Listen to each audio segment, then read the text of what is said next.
ఇంతకుముందు ఎపిసోడ్లో స్టోరీ ఎలా రాయాలో రాసుకున్నామండి 2-3 రకాలుగా. ఇప్పుడు మనం డైలాగ్ వర్షన్లోకి వెళ్ళొచ్చు. నెక్స్ట్ ఇంకా స్టోరీ అయిపోయిన తర్వాత ఏ డైరెక్టర్ అయినా చేయాల్సింది డైలాగ్ వర్షనే. డైలాగ్స్ ఎలా రాసుకోవాలి, దీన్ని పెద్ద రాకెట్ సైన్స్లో చూడొద్దు.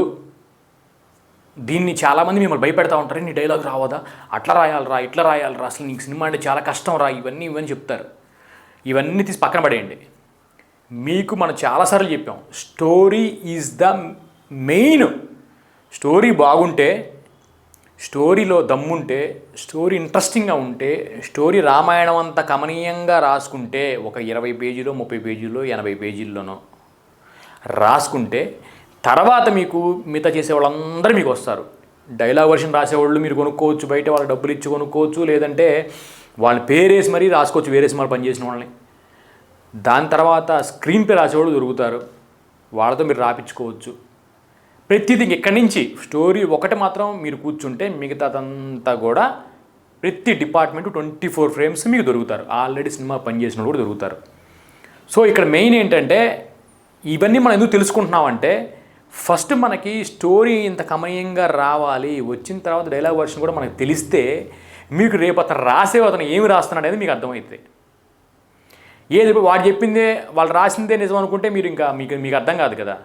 సో అందుకోసం ఇదంతా. So there is no rocket science. సినిమా అనేది కళ్ళు మూసుకొని మీకు మంచిగా ఆనందంగా ఆహ్లాదంగా ఇంట్రెస్టింగ్గా ఏదనిపిస్తే అదే స్టోరీ రాసుకోండి.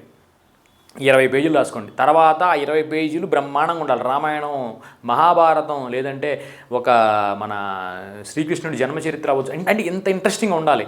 దాంట్లో ట్విస్ట్లు ఉంటాయి, టర్న్స్ ఉంటాయి, క్రైమ్ ఉంటుంది, ఈ కామెడీ ఉంటుంది, ఇంట్రెస్టింగ్గా ఫ్యాక్ట్స్ వెళ్తాయి.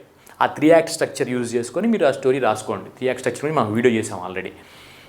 సో ఇలా స్టోరీ రాసుకోండి. ఇంతవరకే డైరెక్టర్ బాగా చేయండి. మీకు స్టోరీ రాసే రైటర్లు కూడా బయట దొరుకుతారు. కానీ నేను నమ్మేది ఏంటంటే, నాకైతే స్టోరీ సొంతగా డైరెక్టర్ రాసుకుంటేనే తన బిడ్డని తను బాగా పెంచుకుంటాడని నేను నమ్ముతాను. బయట స్టోరీలు రాసి ఇట్టుకుంటున్న బొచ్చిన మంది ఉన్నారు, కానీ నాకు అదంతా నేను రాసుకుంటే ఇట్టు నేను నమ్ముతాను. బయట నుంచి కూడా తెచ్చుకోండి, మీకు అభ్యంతరం లేదు. కాకపోతే చాలామందికి డైలాగ్ వర్షన్ ఎలా రాయాలనేది కన్ఫ్యూజన్ ఉంటుంది. దాన్ని చాలా ఈజీగా సింపుల్గా చేద్దాం. పాత రోజుల్లో పేపర్ని ఇట్లా మడతపెట్టి అటు ఇటు రాసేవాళ్ళు, అవన్నీ ఓకే. ఇప్పుడు నేను చెప్పేది మాత్రం హాలీవుడ్ ఫార్ములా ఫాలో అవుతున్నారు. స్టూడియో బైండర్ ఒక సాఫ్ట్వేర్ ఉంటుంది, గూగుల్లోకి వెళ్ళి కొడితే మీకు దాంట్లో లాగిన్ అయిపోయి ఫ్రీగా ఉంటుంది, డబ్బులు ఇచ్చి ఉంటుంది. ఫ్రీగా అయితే స్టోరీ రాసుకోవడం వరకు ఫ్రీగా చేసుకోవచ్చు. లాగిన్ అవ్వాలి ఈమెయిల్ అడ్రస్ పాస్వర్డ్తో. మీది క్లౌడ్ అనమాట. మీరు ఎక్కడైనా సరే, మీ ల్యాప్టాప్లో అవసరంలో మీరు ఎక్కడ పోయినా సరే జీమెయిల్ ఓపెన్ చేసుకోవడం, StudioBinder.com అని కొడతాం, అది ఓపెన్ అయింది. ఓపెన్ అయిన తర్వాత హాలీవుడ్ అది, దాంట్లోకి వెళ్ళిపోయిన తర్వాత స్క్రీన్ రైటింగ్ అని ఉంటుంది, స్క్రీన్ ప్లే అని ఉంటుంది. దాని మీద మీరు ఎక్కడైనా పెట్టి డైలాగ్ వర్షన్ చక్కగా విత్ స్క్రీన్ ప్లే మొత్తం రాసుకోవచ్చు. సో ఈ మీ స్టోరీ బాగుండాలని మెయిన్ కోరుకుంటున్నాం మనం. ఇంకా డైలాగ్ వర్షన్లోకి వెళ్ళిపోతుంది. చాలా సింపుల్గా రాద్దాం, అసలు పెద్ద హడావుడు లేకుండా. ఇప్పుడు సినిమా పేరు శివ అని పెడదాం. స్టోరీలో మనం సినిమా పేరు రాసుకోవాలి కాబట్టి శివ. ఎక్కడ దేనికి రాస్తున్నాడు డైలాగ్ వర్షన్ అనేది. ఇప్పుడు కొంతమంది యాక్షన్ ముందు రాస్తారు. నేనేం చేస్తానంటే, కన్ఫ్యూజ్ అవుతాం కాబట్టి సీన్ 1 అని రాసుకోండి. సీన్ 1 రాసుకున్న తర్వాత దాన్ని ఇంటర్నల్, అంటే ఇంటి లోపల చేస్తే ఇంటర్నల్, ఇంటి బయట చేస్తే ఎక్స్టర్నల్ రాసుకుంటారు అందరూ, EXT. తర్వాత డేనా నైటా, పగల జరుగుతుందా రాత్రి జరుగుతుందా. ఫర్ ఎగ్జాంపుల్ ఇప్పుడు ఇంటర్నల్లో ఎక్స్టర్నల్ 2 జరుగుతుంది కొన్ని సీన్లో, అప్పుడు ఇంటర్నల్ ఎక్స్టర్నల్ 2 రాసుకుంటాం. ఓన్లీ ఇంటర్నల్ అయితే ఇంటర్నల్ ఒకటే రాసుకోండి. డే అనుకోండి, ఇంటర్నల్ డే. ఫస్ట్ లోపల జరుగుతుంది, పగల జరుగుతుంది. ఎక్కడ జరుగుతుంది? College class room. ఇట్లా రాసుకుని దీన్ని పక్కనే రాసుకోవచ్చు. చాలా సింపుల్గా అయిపోయింది మనకి. ఇక్కడ చూడండి, ఏ హడావుడు లేదు. ఇప్పుడు ఇది ఎవరికి ఇచ్చినా కూడా, ఒక 10 సినిమాలు పనిచేసిన వాళ్ళు ఎవరికి ఇచ్చినా కూడా వాళ్ళకి అర్థమైపోయింది. ఫస్ట్ సీన్లో ఇంటర్నల్లో జరుగుతుందంట, డేలో జరుగుతుందంట, కాలేజీ క్లాస్ రూమ్, క్లీన్గా అర్థమవుతుంది ఇక్కడ. నెక్స్ట్ ఇది హాలీవుడ్లో ఎవరైనా ఇదే ఫాలో అవుతారు, ఇంక దాంట్లో డౌటే లేదు. ఇక్కడ ఇది అయిపోగానే యాక్షన్. అసలు ఏం జరుగుతుంది యాక్షన్ అనేది మనం ఇట్లా పేపర్ మీద రాసినప్పుడు ఇలా పెట్టుకోండి. మీకు ఆ స్టూడియో పాయింట్ సాఫ్ట్వేర్ చెప్పా కదా, ఆ సాఫ్ట్వేర్లో అయితే ఇంకా వాడు ఆటోమేటిక్గా తీసుకునిద్ది. పైన మీకు ఇక్కడ ఉంటాయి ఇట్లా,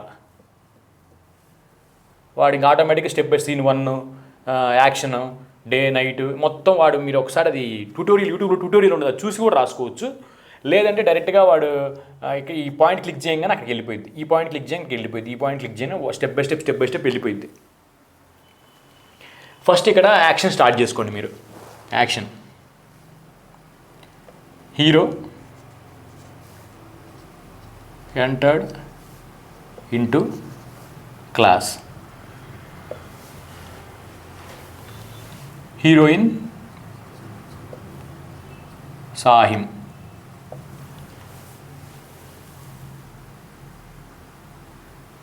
Hero sat next to heroine. ఇది సీను. హీరో ఎంటర్ అయ్యాడు, హీరోయిన్ చూసింది, హీరో వెళ్ళి హీరోయిన్ పక్కన కూర్చున్నాడు. ఎగ్జాంపుల్ చెప్తున్నా. ఇప్పుడు దీన్ని చాలామంది ఇంకా వివరంగా రాసుకుంటారు. హీరో బ్రాకెట్లో ఇక్కడ హీరో ఇన్షర్ట్ చేసుకొని ఉన్నాడు, షూ విత్ షూ, ఇట్లా డీటెయిల్గా రాసుకుంటారు. క్లాస్ ఎంటర్ అయ్యాడు, హీరోయిన్ శారీలో ఉంది హీరోయిన్. శాట్ నెక్స్ట్ హీరోయిన్ పక్కన కూర్చున్నాడు, బ్రౌన్ కలర్ టేబుల్స్, వెనకాల క్రౌడ్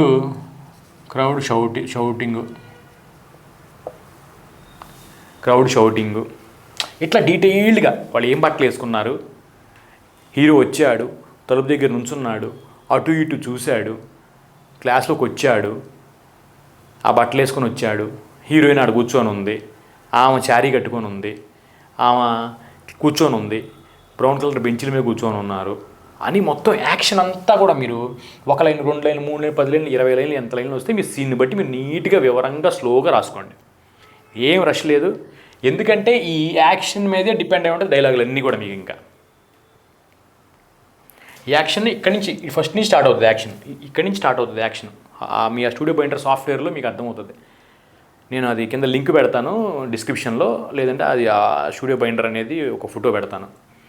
ఇట్లా క్లీన్గా మీరు మొత్తం నీట్గా స్లోగా రాసుకోండి. రాకెట్ సైన్స్ కాదు, మీకు నచ్చిన స్టోరీ మీ ఇష్టం వచ్చినట్టు రాసుకోండి. నీట్గా ఉండాలి, ఆడియన్కి నచ్చిద్దా లేదా ఈ సీన్ అని మాత్రం మీరు మైండ్లో పెట్టుకోండి. నా స్టోరీ బాగుందా లేదని పెట్టుకోండి. 80 సీన్లు మనం రాసుకోండి, 80 సీన్లు ఒక వీడియో ఉంది మనది, సీన్ బై సీన్ అట్లా 80 సీన్లు ఫస్ట్ సీన్ ఇది అనుకోండి.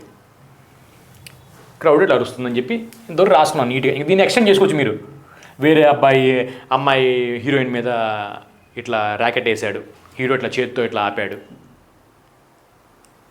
హీరోయిన్ ఫ్లాట్ అయింది, హీరోయిన్ దగ్గర చూశాడు, వెనకాల కూర్చున్నాడు, ఏంట్రా అని అన్నాడు, హీరో వెళ్ళి డైరెక్ట్గా వాడిని కొట్టేశాడు ఫస్ట్ రోజు కాలేజీలోనే. అది ఒక సీన్ అనుకోండి. ఇలా ఇంట్రెస్టింగ్ మీరు ఎలాగైనా రాసుకోవచ్చు. ఇంకా డీటెయిల్డ్గా ర్యాకెట్ వచ్చింది, వైట్ కలర్ పేపరు, వాడు ఇలా ఇసిరేసాడు, మొత్తం క్లీన్గా ఒక 10 పేజీలను 10 లైన్లు రాసుకోవచ్చు. మీరు 20 లైన్లు రాసుకోండి. మిమ్మల్ని మీ స్టోరీ మీ ఇష్టం. యాక్షన్ నీట్గా రాసుకున్నారు. రాసుకున్న తర్వాత డైలాగ్ వర్షన్ ఇక్కడ స్టార్ట్. ఒక డైలాగే మీరు నొక్కుతారు ఆ సాఫ్ట్వేర్లో, DIALOUGS డైలాగ్స్ ఇక్కడ స్టార్ట్ అవుతాయి.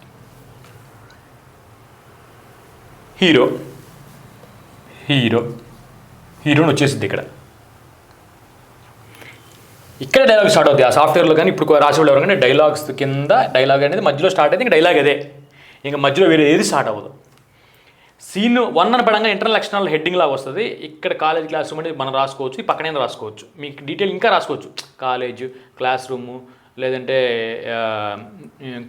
కాలేజ్ వరండా, ఈ టైప్లో మీరు రాసుకోవచ్చు. ఇక్కడ చిన్నగా అంటే ఒక హింట్ లాగా ఇక్కడ మీరు డీటెయిల్గా రాసుకున్నారు. ఇది డైలాగ్ రైటర్. ఇప్పుడు మీ డైలాగ్ రైటర్ అయినా సరే, లేదంటే వేరే డైలాగ్ రైటర్ అయినా సరే, ఇదంతా చదివినప్పుడు ఆయన క్లియర్గా అర్థమైంది.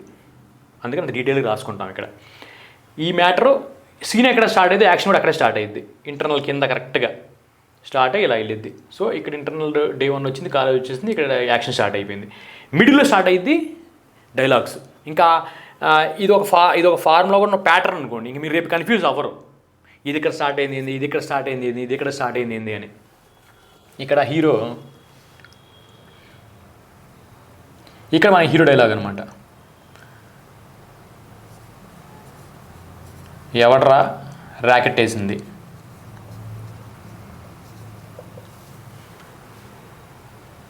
అంటాడు హీరో. వెనకాల స్టూడెంట్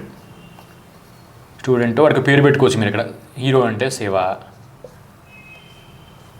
తర్వాత స్టూడెంట్ అంటే రవి పెట్టుకోవచ్చు. ఇక్కడ కూడా హీరో దగ్గర రాసుకోవచ్చు మీరు.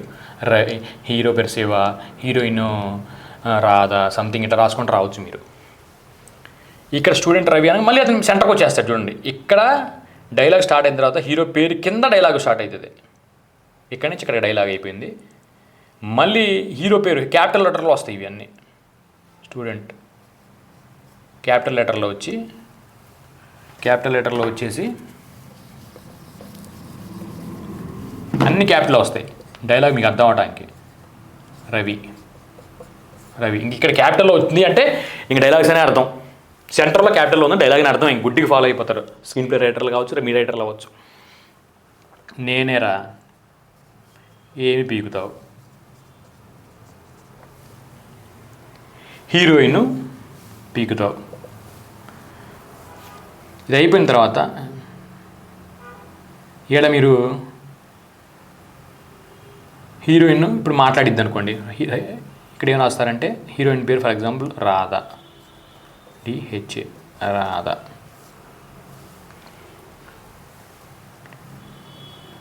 రాధ ఏమనిద్ది ఇక్కడ మీరు బ్రాకెట్లో మళ్ళీ రాధ యాక్షన్ కూడా రాసుకోవచ్చు. ఏమని రాసుకుంటారంటే రాధ టాక్స్ టు శివ అని రాసుకుంటే ఇప్పుడు మీకు అర్థమవుతుంది. రేపు షూటింగ్కి వెళ్ళినప్పుడు ఇంత క్లియర్గా పాయింట్ టు పాయింట్ క్లీన్గా ఉన్నప్పుడు మీకు ఇది ఈమెతో మాట్లాడించాలి, ఈమె మాట్లాడిద్ది, ఈమె యాక్షన్ కూడా మనకి యాక్షన్ రాసుకున్నా కూడా ఇంత పేరాలో గుర్తుండపోయినా కూడా ఇక్కడ డైలాగ్ మధ్య కూడా ఇట్లా రాసుకుంటాం కాబట్టి ఆ యాక్షన్ అర్థమైద్ది. రాధా ఏమనిద్ది, ప్లీజ్ వదిలేయండి అంతే. ఇక్కడ యాక్షను, ఇక్కడ డైలాగులు. ఇప్పుడు ఈ పేజ్ అయిపోయింది అనుకోండి, ఇక్కడ ప్యాకెట్ పెట్టుకొని కంటిన్యూషను రాసుకుంటారు. ఇంకా ఆ సాఫ్ట్వేర్లో మీకు వెళ్ళినప్పుడు ఇంక ఇది సింపుల్ డైలాగ్ వర్షన్. ఇంతకన్నా ఏది ఉండదండి. ఎంత పెద్ద సీన్ అయినా అవ్వండి, ఇదే సింపుల్ ఫార్మాట్. దానికి రాకెట్ సైన్స్ కాదు, మీరు భయపడొద్దు. ఫస్ట్ ఒక డైరెక్టర్ కావాలి అనుకుంటే స్టోరీ బాగుండాలి. స్టోరీ బాగోకుండా మీకు చాలాసార్లు చెప్పాను, మీరు ఐమాక్స్ కెమెరా వాడినా కూడా, మీరు రత్నవేలు గారి మన పెట్టుకున్నా కూడా, లేదంటే పెద్ద పెద్ద కోడరేటర్లను పెట్టుకున్నా కూడా, దేవిశ్రీ ప్రసాద్ మ్యూజిక్ని పెట్టుకున్నా కూడా, ఎవరిని పెట్టుకున్నా కూడా మీ స్టోరీ బాగోకపోతే సినిమా వెళ్ళదంటే వెళ్ళదు. స్టోరీ బాగుండాలి. స్టోరీ ఎలా బాగుండిద్ది అని మనం ఆల్రెడీ కొన్ని వీడియోలు చేసాం. 3 యాక్ట్ స్ట్రక్చర్ వాడుకుని స్టోరీ రాసుకోవాలి. స్టోరీ ట్రెండింగ్లో ఉండాలి. మంచి స్టోరీ అయి ఉండాలి. జనానికి ఆడియన్స్ ఎంతమంది ఉన్నారు, ఎన్ని రకాలు ఉన్నారో మీరు ఊహించుకోవాలి. B సెంటర్లో, C సెంటర్లో, A సెంటర్లో ఎలాంటి ఆడియన్స్ ఉంటారో, వాళ్ళకి ఏమి ఇష్టం అనేది చూసుకోవాలి. మెజారిటీ ఆఫ్ ద ఆడియన్స్ ఏమి ఇష్టపడతారో తెలుసుకోవాలి. ఇలా కొట్టాలి. ఈ మెజారిటీ ఆఫ్ ద ఆడియన్స్ ఇప్పుడు 70% ఆడియన్స్ ఎక్కువ రాజమౌళి గారు తీసిన టైప్లో ఫ్యామిలీ డ్రామా నడుస్తా, దాంట్లో యాక్షన్ నడుస్తా, ఇంట్రెస్టింగ్గా ఒక ఎమోషన్ నడుస్తా, ఇలాంటివి ఇష్టపడతారు. ఇంకా 30%, 20% అనేది లస్ట్ స్టోరీస్ అని అవి ఇష్టపడతారు. కానీ మెజారిటీ ఆఫ్ ద ఆడియన్స్ ఏమి ఇష్టపడ్డారో వెళ్ళటం సేఫ్ గేమ్. మీకు సేఫ్, మీరు హిట్ కొట్టాలని మీకు టార్గెట్ ఉంటే. సో ఇంకా స్టోరీని మీరు అంత కమనీయంగా రాసుకున్నారు కాబట్టి ఇంకా మీకు తిరిగి ఉండదు. డైలాగ్ వర్షన్ నీట్గా ఇట్లా రాసుకోండి. స్టూడియో బైండర్ ఇక్కడ వీడియోలో కూడా రాస్తాను, ఎందుకంటే మీరు మర్చిపోతారేమో అని. STUDIO studio BINDER binder. దీన్ని వెబ్సైట్ ఉండేది, వెబ్సైట్లో లాగిన్ అవ్వండి. యూట్యూబ్లో కూడా వాళ్ళ వీడియోస్ ఉంటాయి, అన్నీ చూడండి. మీకు డైరెక్షన్కి చాలా హెల్ప్ అవుతుంది. మన లైవ్లో పనిచేసేదానికన్నా హాలీవుడ్లో ఎలా పనిచేస్తున్నారు, ఈజీగా వర్క్ ఎలా చేస్తున్నారు అనేది మీకు చాలా అర్థమవుతుంది. ఈ సింపుల్ ఫార్మాట్లో డైలాగ్ వర్షన్ రాసుకోండి. స్టోరీ బాగుండాలి, స్టోరీ గురించి అసలు మనం చెప్తున్నాం. స్టోరీ బాగున్న తర్వాతే మీరు ఇంక ఏ టెక్నికల్ వాడినా, ఎంత బాగా రాసుకున్నా, ఏమి వాడినా, ఎంత పెద్ద రైటర్లను పెట్టుకున్నా, అసలు పరుచూరు బ్రదర్స్ని పెట్టుకున్నా మీరు, లేదంటే ఇంకా ఎవరిని కొత్త టెక్న వాళ్ళు పెట్టుకున్నా కూడా మీ స్టోరీ బాగుండాలి. ఎవ్వరు కూడా మీరు గుర్తుపెట్టుకోండి, ఎవ్వరు కూడా dialogue writers, screen play writers, cameraman, music director, లేదా ఎవరైనా సరే మీ స్టోరీ బాగోలేదు సార్ అని చెప్పరు. ఓకే సార్ చేద్దాం సార్ అంటారు, ఓకే సార్ బాగానే ఉంది సార్ చేద్దాం సార్ అంటారు. ఎందుకంటే చెప్పరు, వాళ్ళకి అదొక రకమైన భయం అవ్వచ్చు, బిడియం అవ్వచ్చు, వాళ్ళు వర్క్ పోయిద్దని బాధ అవ్వచ్చు, ఇంకో రకరకాల ఆప్షన్లు అవ్వచ్చు. వాళ్ళు చెప్పరు. స్టోరీ బాగుందా లేదా మీకే తెలియాలి. Director is the captain of the షిప్ని ఇక్కడి నుంచి ఆ ఒడ్డు నుంచి ఈ ఒడ్డు తీసుకెళ్తే డైరెక్టర్. అది షిప్ కొన్నోడికి తెలియదు, మీ షిప్లో కిచెన్లో పనిచేసేవాడికి తెలియదు, ఎవరికి తెలియదు. మీరు నావిగేషన్ యూజ్ చేసి ఎలా వెళ్ళాలి, ఎన్ని నాటికల్ మైల్స్ స్పీడ్లో వెళ్ళాలనేది మీకే తెలియాలి. తర్వాతే మీరు ఇంకా నడిపేవాడిని ఇడుబో అని చెప్పుకుంటారో, లేదంటే పెట్రోల్ ఇంత వాడాలని చెప్పుకుంటారో, లేదంటే ఈ ఫుడ్ వాడాలని పెట్టండి చెప్పుకుంటారో, లేదా దాంట్లో ఉన్న అన్ని వరకు మీరు చెప్పుకుంటారో. మీది స్టోరీ బాగుండాలి అంటే స్టోరీ మీకు తెలియాలి. ఎట్లా తెలిసింది స్టోరీ అంటే స్టోరీ మీద వర్క్ చేయండి. రామాయణాలు, మహాభారతాలు ఇవన్నీ చూడండి, లేదంటే రాజమౌళి గారి సినిమాలు ఇవన్నీ 10 సార్లు చూడండి, లేదంటే పుష్ప చూడండి, ప్రశాంత్ నీల్ గారు ఎలా తీసుకెళ్ళాడు, ఎలా స్టార్ట్ చేశాడు, ఇక్కడ ఎందుకు హీరో ఇంట్రడ్యూస్ చేశాడు, ఇక్కడ ఎలా లేపాడు, ఇక్కడ ఎందుకు దించాడు అనేది మొత్తం మీరు 3 యాక్ట్ స్ట్రక్చర్ ప్రకారంగా ఫస్ట్ ప్లాట్ పాయింట్ ఏంటి, second plot point, mid point ఏంటి, థర్డ్ ప్లాట్ పాయింట్ ఏంటి, క్లైమాక్స్ ఏంటి మొత్తం చూసుకోండి. స్టోరీ బాగుంటే ఇవన్నీ మీకు వర్కౌట్ అవుతాయి. దయచేసి ఛానల్ సబ్స్క్రైబ్ చేయండి, మన వాళ్ళు తెలిసిన వాళ్ళందరూ పంపించండి, మీ సపోర్ట్ ఇవ్వండి. మనం ఖచ్చితంగా ఒక మంచి సినిమా చేద్దాం. చేసినప్పుడు ఏమవుతుందంటే నలుగురికి, ఇప్పుడు 300 సినిమా రిలీజ్ అవుతున్నాయి, దాంట్లో 100 సినిమాలు హిట్ అవ్వాలని మనం టార్గెట్ పెట్టుకుంటే అందరికీ లైఫ్ వస్తుంది, మనందరికీ డబ్బులు వస్తాయి, అందరికీ లైఫ్ వస్తుంది, చాలామందికి వర్క్ వస్తుంది, ప్రొడ్యూసర్లు సేవ్ అవుతారు. ఫార్ములా ప్రకారంగా సినిమా చేద్దాం, మంచిగా సినిమా చేద్దాం. డెఫినెట్గా తెలుగు ఆడియన్కి ఒక ఏకైక ఎంటర్టైన్మెంట్, శాలరీ వచ్చినా ఏమొచ్చినా కూడా మనం చాలాసార్లు చెప్పుకున్నాం, ఫస్ట్ సినిమానే చూస్తారు. సో సినిమాని బాగా తీద్దాం, ఇంట్రెస్టింగ్గా తీద్దాం. తర్వాత మార్కెటింగ్ అనేది ఇవన్నీ తర్వాత పాయింట్. ఫస్ట్ బాగా తీద్దాం. ఇంకా 60 మార్కులు మాత్రం వచ్చేటట్టు మనం 100% ట్రై చేయొచ్చు. నేను చెప్పిన ఫార్ములా అన్నీ ఫాలో అయితే మీ సినిమాకి 100కి 60 మార్కులు అయితే వస్తాయి. ఇంకా 70 వస్తాయా, 80 వస్తాయా, 90 వస్తాయా, 100 వస్తాయి అనేది ఆడియన్స్ దేవుడి చేతిలో ఉంటుంది. 60 మార్కులు వచ్చినట్టే మన డబ్బులు మనకు రికవర్ చేసుకోవడానికి ఛాన్సులు ఉంటాయి. మన డబ్బులు మనకు 100% మనం అలా చెప్పినట్టు కరెక్ట్గా చేసుకుంటే. నా నెంబర్ పెడతాను, దయచేసి ఎవరైనా ప్రొడ్యూసర్లు ఉన్నా, లేదంటే వేరే వాళ్ళ ఇంట్రెస్ట్ ఉన్నా, మీ సినిమాలు మేము కలిసి పని చేస్తాం. మా డైరెక్షన్ ఇపోయిన పర్లా మీ టీంలో మేము పని చేయడానికైనా వస్తాం, లేదంటే మా డైరెక్షన్ ఇచ్చినా పని చేసుకుంటాం, లేదంటే మనం కలిసి పని చేద్దాం, కలిసి మంచి అవుట్పుట్ తీద్దాం. 300 సినిమాలు రిలీజ్ అవుతున్నాయి, దాంట్లో 350 సినిమాలు 300 సినిమాలు ఫ్లాప్ అవుతున్నాయి తెలుగు ఇండస్ట్రీలో. సో అందరు డబ్బులు వేస్ట్ అవుతుంది, చాలామంది పాడైపోతున్నారు, వాళ్ళ ప్రొడ్యూసర్లు ఇబ్బంది పడిపోతున్నారు. అందరిని కాపాడి మంచి చేసుకుందాం, గర్వానికి వెళ్ళి మనందరం గొప్పవడం, నాకు డబ్బు ఉంది, నాది నేను ఇది అనుకోవడం కన్నా కూడా మన సినిమా హిట్ చేయాలి, ప్రొడ్యూసర్ డబ్బులు తేవాలి, మనం బాగుపడాలి. ఇదే కాన్సెప్ట్, ఇంకా వేరేది లేదు. దయచేసి సపోర్ట్ చేయండి. Thank you so much.